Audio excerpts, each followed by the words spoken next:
It's alive. It's alive. And it needs a name. I shall call you Lisa.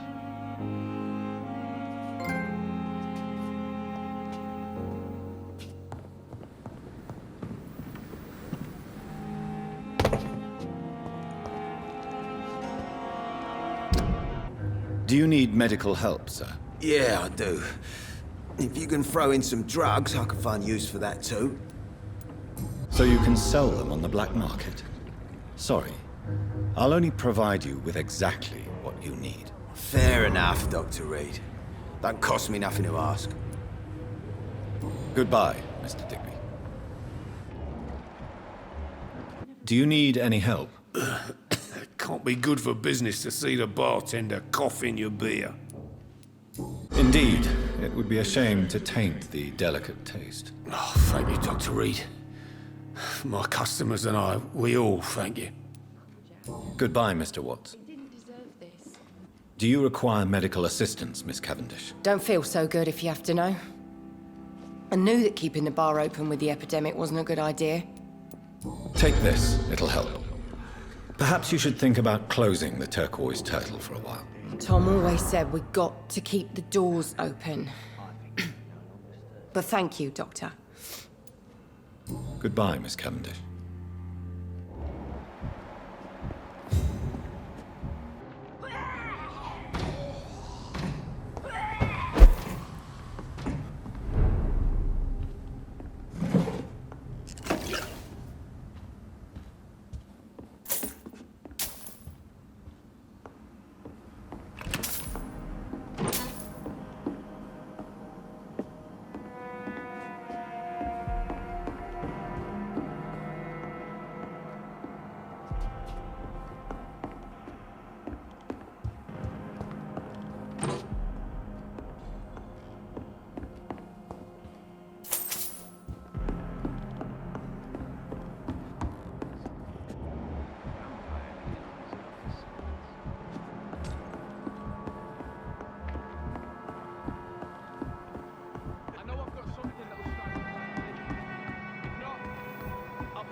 Good evening, sir.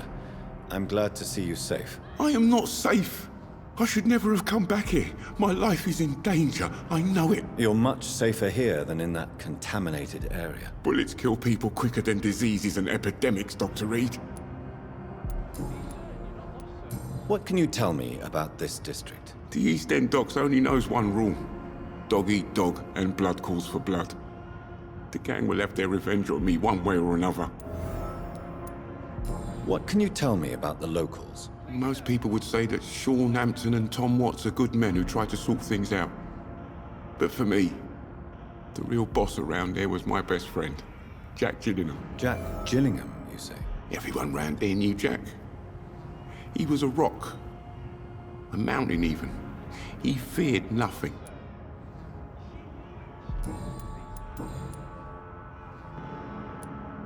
Your friend Jack has something to do with you fleeing to the contaminated area where I found you. I want to know more. Jack is dead. That's all you need to know. Dead because of me. So much violence. So much sorrow. All of that because I refused to be insulted again.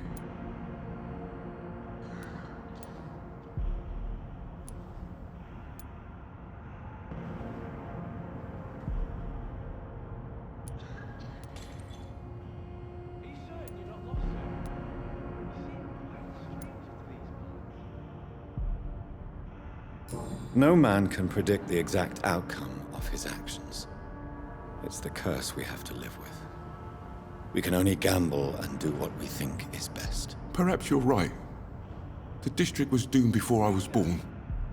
But I cannot stop myself thinking that Jack died for me. Why do you say that? After I killed that gang member, the Wet Boot Boy suspected Jack.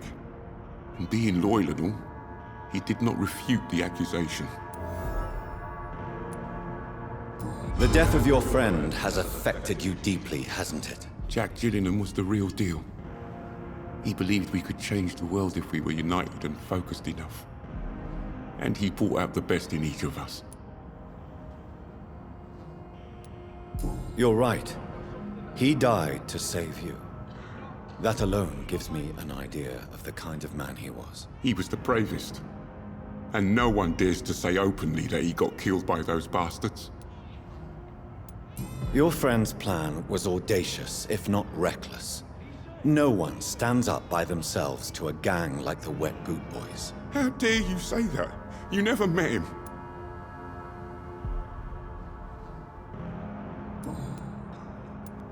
You are not going to spend the rest of your life hiding, Rodney.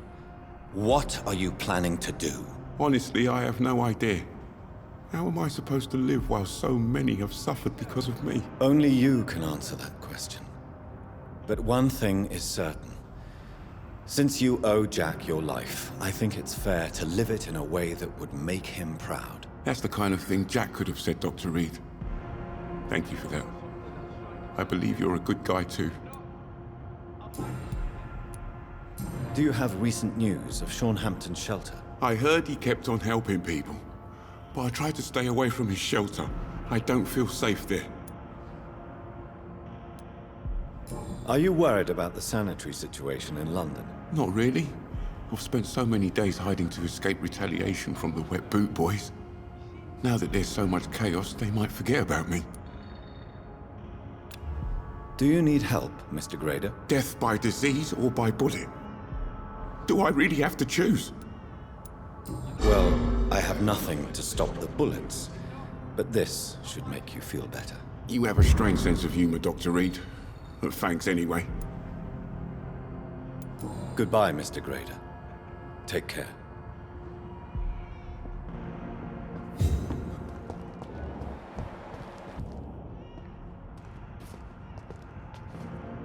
Good evening, young. There's no need to... Show me what you have to...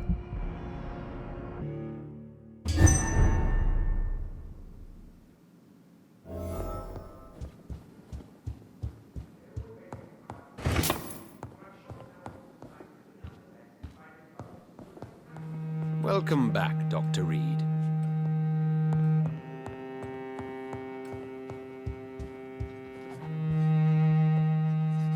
Elizabeth, what are you doing here? I've been formally asked to witness your triumph, my dear. After all, isn't it the natural role of a woman to support her man in victory? But it's you who insisted I join the Ascalon. Please forgive my giddiness. I'm just overcome by the thrill of finally being allowed within these hallowed halls. You certainly have an inquisitive mind. It's quite something. Elizabeth Ashbury, only you can make me smile in these difficult times. And the same to you, Jonathan Reed. Now go have your little chat with the chairman. I can see he's practically bursting to hear your report.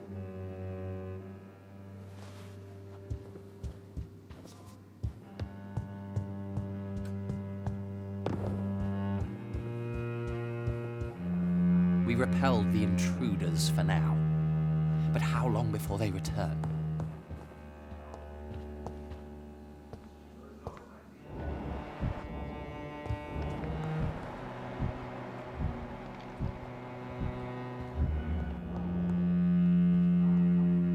Welcome back to the Ascalon Club, Lance-Bearer. Please, tell us the good news. Have you put an end to the epidemic? My hypothesis was correct. Doris Fletcher was the source of the contagion in this part of town. She was probably the first to be infected. And you cleansed her before the hunters, I've been told. Well done, Dr. Reed. You thrust your lance and pierced the very heart of the corruption.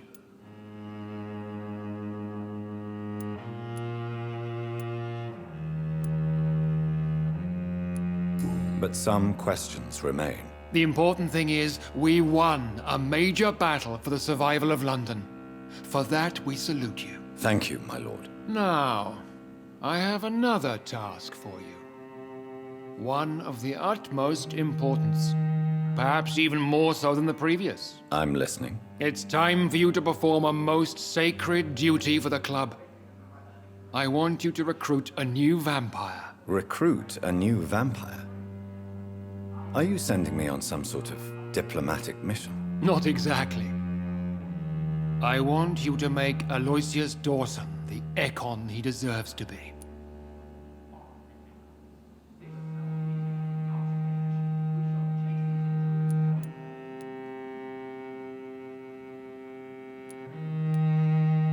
I'm not sure I'm the best candidate for such a task. I can hear the hesitation in your voice, Dr. Reed. I admire a man of principles. But in this matter, there is more at stake than your moral comfort. It's not a moral question, Lord Redgrave. It's the responsibility of giving immortality to a man I barely know. Nonsense. Aloysius has been a member of the Ascalon for years. This is but the fruition of a long-held plan. How would you like me to proceed? Aloysius is waiting for you at the Dawson estate.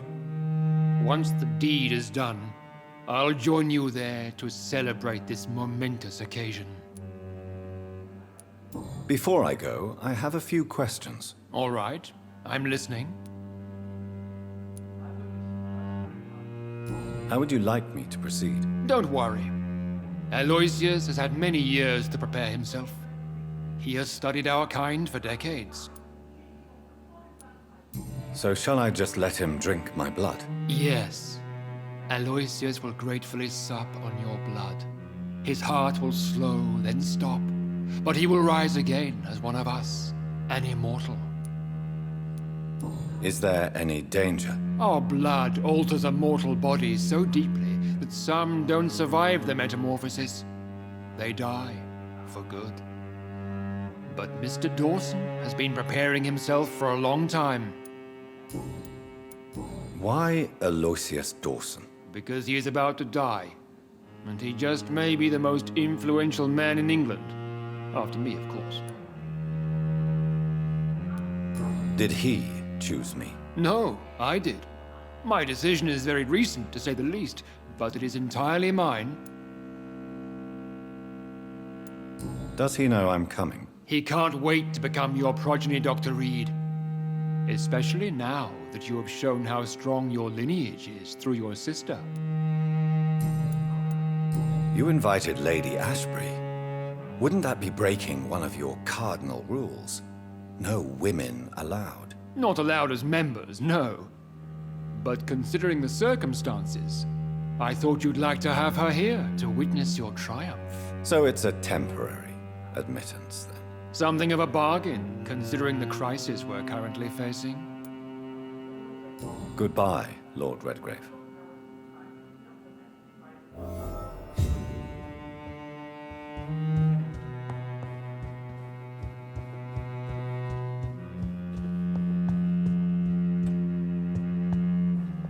Are you all right, Jonathan? Lord Redgrave has just ordered me to turn Aloysius Dawson, to make him my progeny. I see.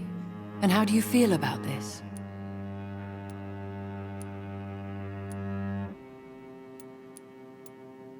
I won't do it. The very thought of it makes me sick. The real question here is, why has his lordship given you this task? Do you think it's some sort of trap? Do you really want to know what I think about this? I do, yes. To make an immortal of a soulless blackguard like Aloysius Dawson will only lead to a disaster for London. The man is already dead inside. Should I refuse? Perhaps politely suggest that Lord Redgrave turn the man into a vampire himself. Don't you dare, my dear.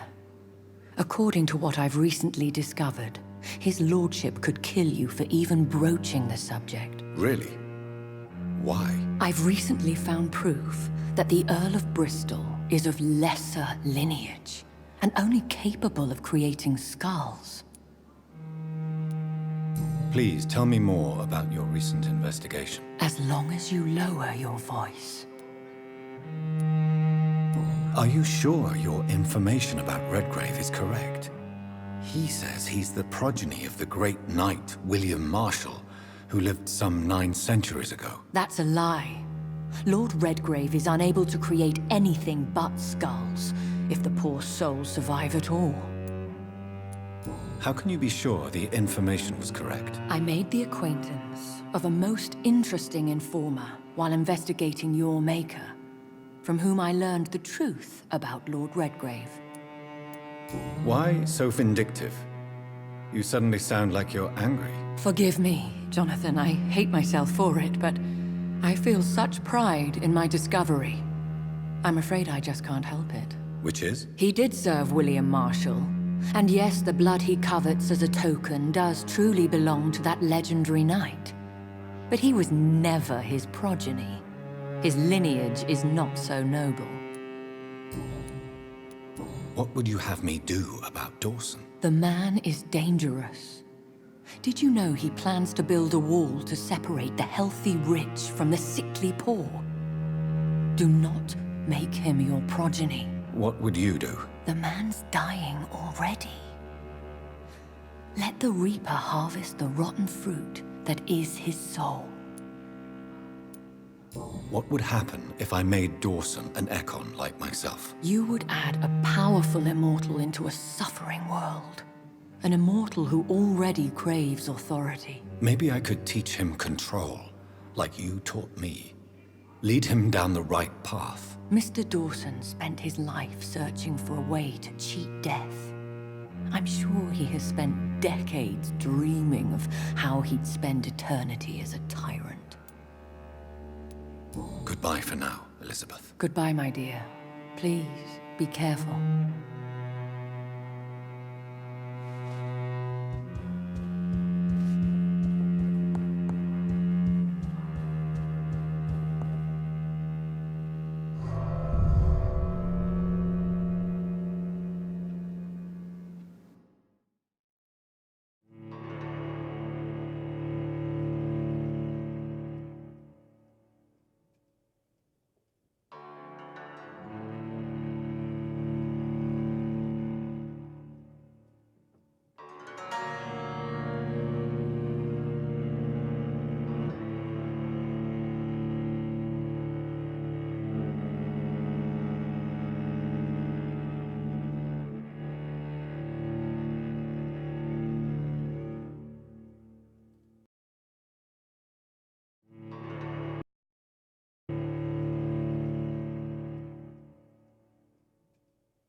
It looks like vampires have to obey Mendel's laws when producing progeny. Powers pass from one generation to another.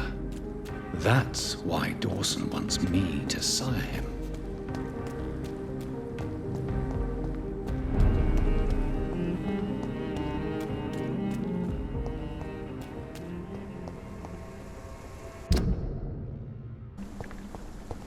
I think this passage could lead me close to Aloysius Dawson's mansion.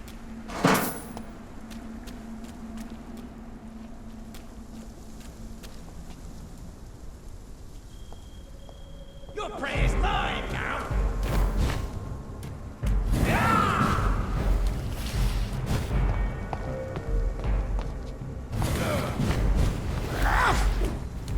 You cannot win this!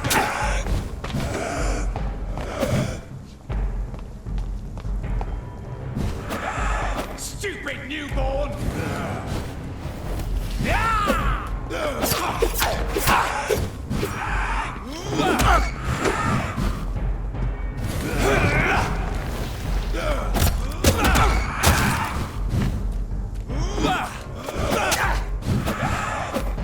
Don't you know?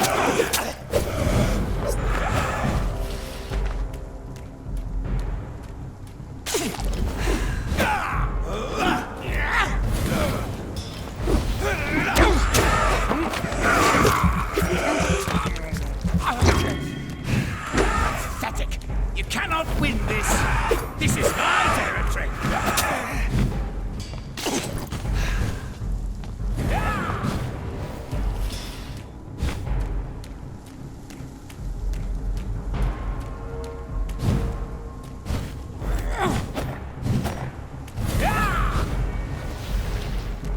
Your prey is mine now!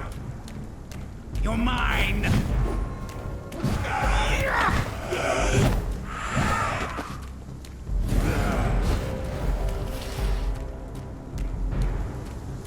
You cannot win this!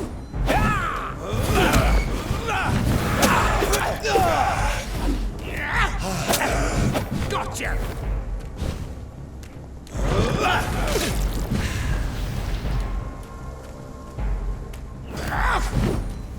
You cannot win this!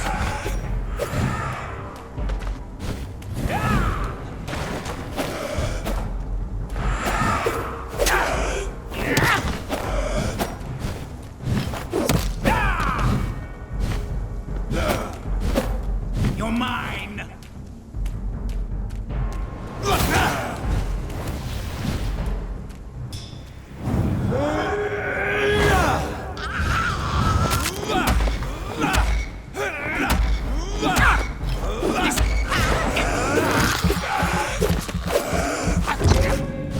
You cannot win this!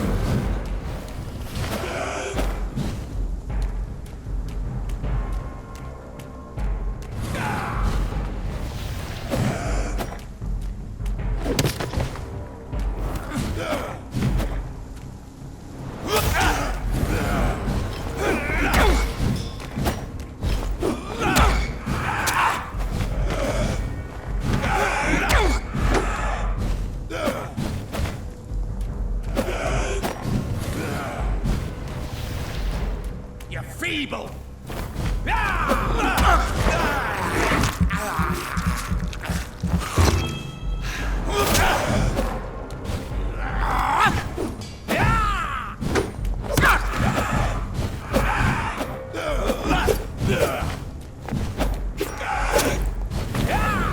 Stupid newborn!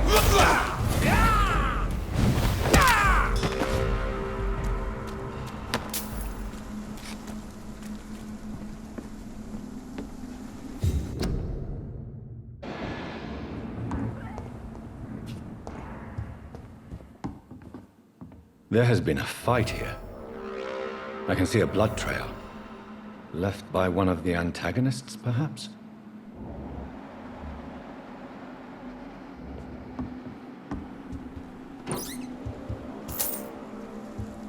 What a mess. Something terrible happened here. But what?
Die, newborn!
blood is now mine!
Louise's father was determined to find and save her.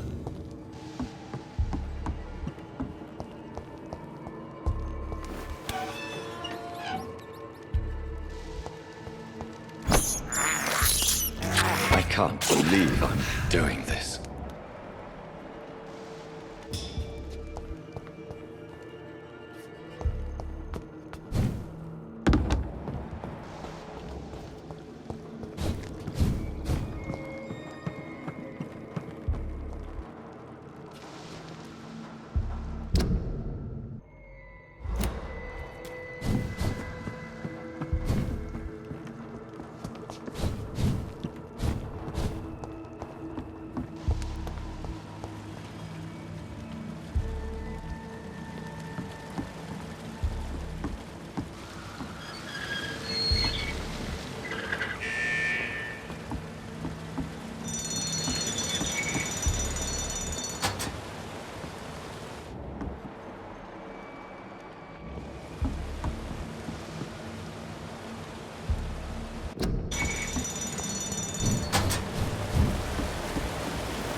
Miss Teasdale, are you all right? How do you know my name?